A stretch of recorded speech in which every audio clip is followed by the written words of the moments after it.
on Newsradio 102.9 KARN Radio Center with Scott Romine.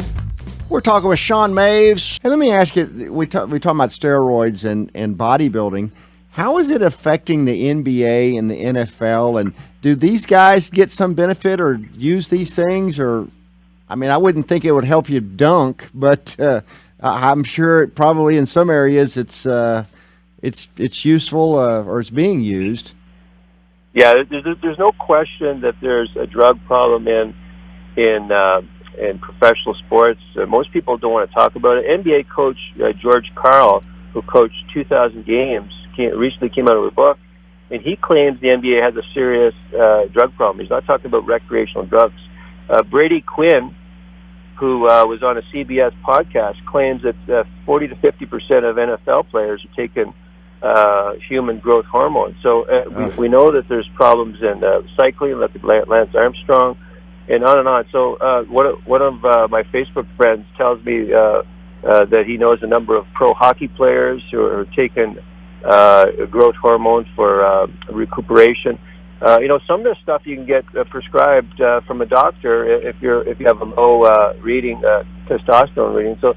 But some of these guys are getting the stuff off the black market. I don't know. I can't tell you who's doing what in pro sports. I know in bodybuilding, I know a lot of guys are getting this stuff off the black market, and it's rampant in all sports. There's no question. It's sad. It's a sad reality. Well, I've wondered, how are people getting their hands on all this stuff? Do they actually order this stuff on the internet and wait for steroids to show up in the mail? I mean, how is that? And I know that they call it a kit, correct? You're actually talking to the wrong guy on this. I'll try to answer, though. 1990, I quit everything. I threw my steroids in the garbage, Scott. But I can tell you this. I get Facebook friend requests, at least a couple every month, from guys trying to sell me steroids. They'll have a nice picture of a physique contest they went into, and then when I look over the profile, it's post after post after all the different drugs you're selling. So guys are selling this stuff on the internet, and I just click delete request. Sorry, I'm not interested. I'm clean. I'm living a healthy lifestyle. I just had blood work done a few months ago, and I came back squeaky clean, except for one reading was a little high, probably because I'm still on a high-protein diet. We'll talk about that later. There's a danger even taking too much protein. But I have a great bill of health, and I'm happy to be natural for all these years. And I don't really know how guys are getting stuff anymore. So you dabbled in this for what, 2 or 3 years back in the late '80s, early '90s. Tell us about what you used, what it did for you, and why you just quit. Yeah, I was using. There's 4. I talk about this on Facebook. There's 4 stages of bodybuilding. I was a stage 2 user. In other words, I cycled. I would try one steroid out and take a break for 2 months, and I'd try another one out.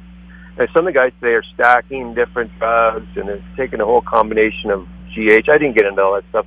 I tried a few steroids out off and on for 2.5 years. Guys are always interested. What could I do naturally? 3 years natural, I could bench press 300 pounds. That was all my own. Just drinking my protein powder, having my 6 meals a day, 17-inch arms natural. Then, when I went over the dark side, I took steroids off and on for 2.5 years. My arms went up to 19 inches. I could bench 370. I never tried to do over 370. I probably could have done 400.